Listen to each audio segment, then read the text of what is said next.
Regressor of the Fallen Family. Chapter 40. This is Myeongjong tea. It's brewed with medicinal herbs that help clear the mind. It's a specialty of our Mage Tower. Please, have a taste. Ledios offered the teacup, carefully observing the countenance of amazing, no, the valuable customer who had returned to the Mage Tower after a long absence. He's definitely young. If I play my cards right, I might be able to reel him in. Due to the tight budget for the month, more precisely, the situation was so dire that the owner of the Mage Tower himself had to step forward to eagerly court a mere deal of 1.5 million gold. No doubt artifacts were the highest value products produced by the Mage Tower, but artifacts, which started at a cost of 10 million each, were fortunate if they sold even a few units a year, due to the lack of interested buyers. Thus, the main products were relatively affordable, scrolls, and in this respect, the Earth Mage Tower that he led was slightly less competitive. During peacetime, as opposed to war, the practical uses of earth magic were mostly in agricultural development, farming, or large-scale civil engineering. However, very few nobles were willing to use expensive scrolls for such trivial tasks. After all, they could just mobilize the peasants of their territory. As a result, the Earth Mage Tower always struggled with a tight budget. It was not true that the Mage Tower had become inept after he became the Tower Master. It was natural for the Tower Master to use some of the Mage Tower's budget for personal research. The rumors that this impacted the competitiveness of the entire tower were sheer nonsense. Of course, the reason the budget was tight this month was because he'd overspent a bit, but with the hope he'd discovered, it wasn't necessarily a bad thing. If I succeed, the Mage Tower succeeds. Yes, indeed. It's a tea that the Tower Master can be proud of. It has a delightful aroma. Haha, as expected, you have quite the discerning taste. But did you say you wanted to buy 150 collapsed scrolls? Ledios himself regretted speaking as soon as the words left his lips. He'd foolishly dived straight into the main agenda, reacting immediately to unexpected praise. Not the demeanor worthy of a noble. It was a clear mistake. Yes, that's right. Fortunately, the gracious customer didn't seem to react. Maybe it wasn't too late to try and feel it out. Ha ha ha ha. I'm excited about such a big transaction after a long time, but there's a bit of a problem actually. Problem, you say? As you know, a 4th level circle scroll can only be produced under the guidance of a 5th circle mage. And such high-quality manpower is not abundant in our Mage Tower. Ledios cautiously baited, watching the buyer's reaction. So what is it? The buyer's gaze darkened, and the atmosphere turned chilly in an instant. It was not the response he'd expected from an easy mark. But I have to try at least once more. Gulp. Ledios swallowed hard and continued cautiously. As you may be aware, scrolls are expensive to produce and cannot just be crafted in advance. So what you're saying is, you can't provide the quantity I want? But before he could even finish his sentence, the buyer's voice grew icy cold. No, not at all. Definitely not! I just meant that producing 150 scrolls might take a little time. Ahem. Ledios quickly babbled out excuses in shock. Well, there's nothing I can do then? I was planning to purchase 150 scrolls monthly. If you can't even handle 150, I'm considering looking into the Royal Mage Tower. Wait, please, sir. Yes? Monthly? Ledios was stunned, thinking he must have misunderstood. Yes. I need a total of 900 scrolls over 6 months, at a monthly rate of 150. But it was neither a delusion nor a misunderstanding. Ugh. His hand involuntarily shot up, and a cheer almost escaped him. Ahem. What are you doing? My apologies. I just needed to stretch a bit due to fatigue. He narrowly escaped the crisis with his well-honed acting skills developed over the years, believing he had perfectly managed his expression. Well, if even the first 150 scrolls are delayed, then 150 every month for 6 months is outright impossible. Thanks for the tea. But no matter what, the determined steps of the wealthy party, Kai Shen, leaving, did not stop. When the sound of footsteps thundered in his ears like lightning, Ledios had only one choice. It can be done. It must be done. Really? Of what I said, that is. Unless I intervene personally. Yes, exactly. Indeed. Could it be done? It absolutely must. 150 per month. 1.5 million per month. That's 9 million over 6 months. Haha. Such a splendid sum. Unaware of the words spouting from his mouth, Ledios reached for the teacup to hide his expression. Hot. But the shaking hand couldn't preserve even a shred of dignity. Are you okay, Mage? Yes. Yes, I am. My apologies. Please, just give me a moment. Right now, pride was not the issue. If the deal went through, he could silence all criticism from the elders for his excessive experimental expenses in one stroke. Ledios dashed out the door, filled with hope. 150 scrolls of fourth circle every month? You will need to involve other elders in production. Will they follow along willingly? Well, we have no choice. It's not just a month. 6 months worth. 9 million gold? Even with a third of that, we could resume the halted research. If you want to persuade the elders, you have to share the profits. That's unavoidable. I'll have to make concessions and squeeze the lower-ranking workers as much as possible. This is a clue to becoming a superior being that I've found for the first time in 20 years. But there is other work. No buts about it. Cancel all other orders. Pay the penalties. We don't have any big deals happening right now. Understood. But, and maybe those guys. Sorry? The last few words faded, but Logan understood enough.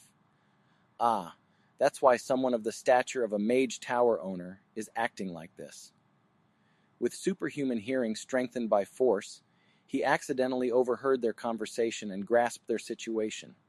Creak. Shortly after, the door opened again, and Ledios entered the room with a middle-aged man bearing a somewhat stern expression. Ah ha ha. Young lord, this is the elder of our Mage Tower, Romerun Eo. He is in charge of producing the scrolls. Pleasure to meet you, Romerun. Compared to the Mage Tower owner Ledios, Romerun's slight bow somehow seemed to carry more weight. Fourth circle? But Logan found it odd that Romerun's cultivation seemed to fall short of being considered an elder. An influential mage like that should have been hard to come by in the Grandia Kingdom, renowned for its scarcity of high-grade mages. Well, it's not my problem. Ledios had held his position as Mage Tower owner since before rumors began circulating a decade ago about the decline in the tower's capabilities under this duplicitous-looking man. Nothing new. I just need to purchase what I need. Fortunately, from their conversation, it seemed quite likely. But then, the Mage Tower owner made an unexpected suggestion. But what if, instead of scrolls, we directly employ mages? What? The proposal was startling. Mages, who often came with an excess of pride and dignity, refused to be directly contracted for mundane tasks, especially those as ignoble as a construction site during peacetime.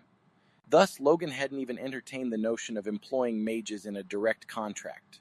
Are things different here? Impossible. His understanding was shaken, but his response was clear. We must.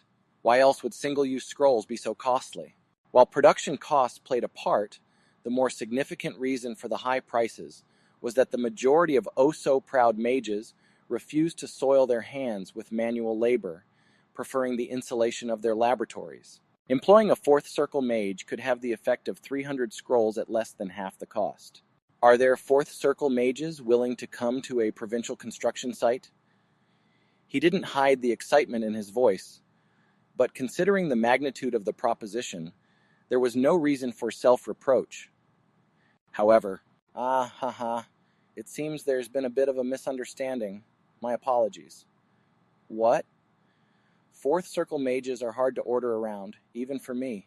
They're the tower's valuable talents. The disappointment was natural. Fourth circle mages were considered a critical asset in any mage tower. It would be a loss for the tower to forcefully involve them in unpleasant work, potentially leading to defections. Then why did you make such a suggestion to me? Well, it was to see if there was a better offer I could propose to our esteemed guest. By now, Logan no longer saw Ledios as a mage, but more as a tradesman. Instead of all the scrolls, how about I send some of our second and third circle apprentices? This better offer was what Logan had been willing to hear. Nevertheless, he almost laughed at the absurdity. It boiled down to sending a few low-ranking mages to put up a front, while still pocketing the money. I'm sorry, but 10 of them! As Logan was ready to refuse bluntly, the Tower Master preempted him. Sorry? 9 second circle mages and 1 third circle mage. I have apprentices who are experienced working together on various construction sites. I will send them to you. Logan couldn't resist being interested by such conditions.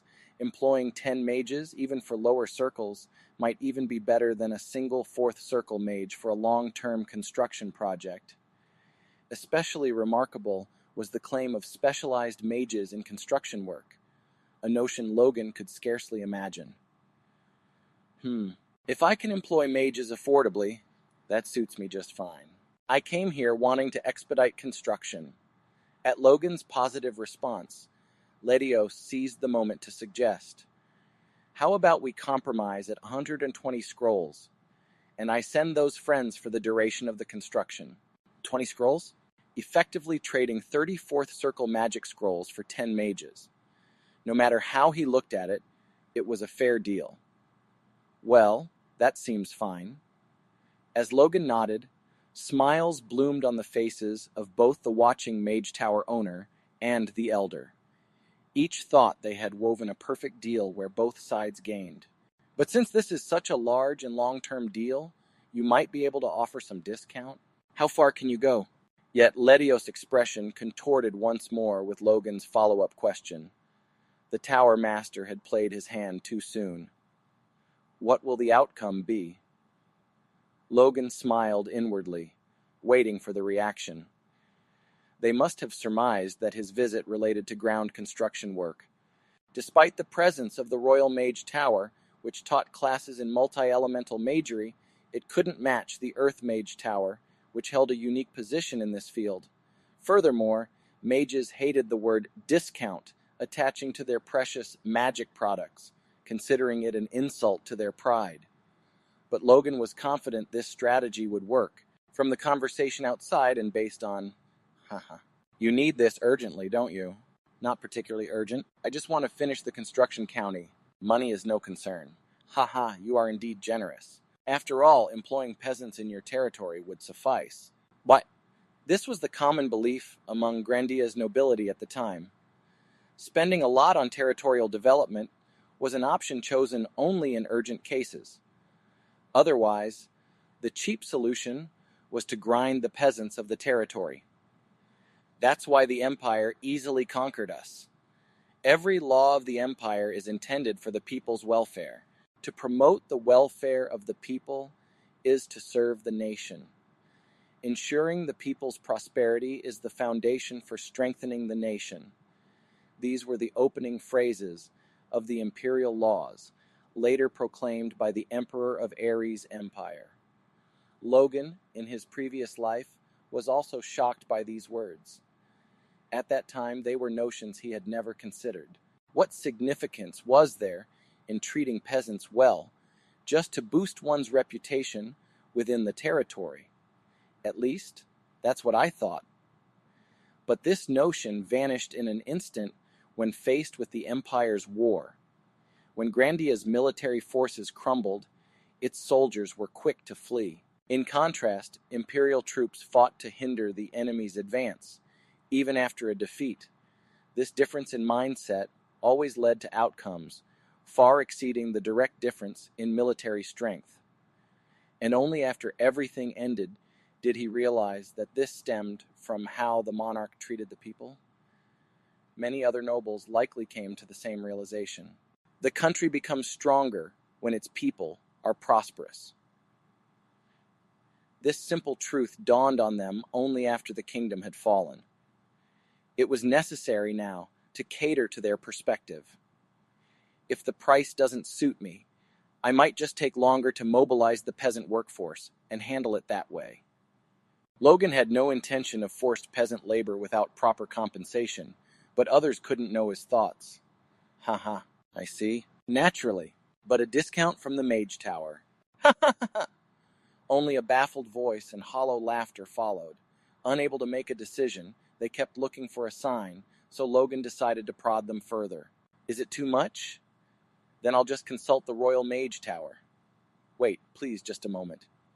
Although not translated into action, there was almost a desperate momentum, as if clinging to the hem of a robe. The anxious licking of lips made the impression look even more sinister. Added to that was Logan's internal encouragement. You caught a clue leading to the path of the extraordinary? You can't give up, can you? A crossroads leading to the arrival of a top-tier knight. A crossroads leading a 5th circle mage to become a 6th circle mage. To most people, the warning of causing frustration was symbolized by the wall of magic, dividing the extraordinary from the ordinary. And those who most wanted to overcome that wall were not those who couldn't even approach it, but rather those who had reached the level of starting to peek beyond it. Heh, scrolls have their regulations, but cough. I guess there's no other way. In the end, the master of the Mage Tower surrendered to desire and broke his pride.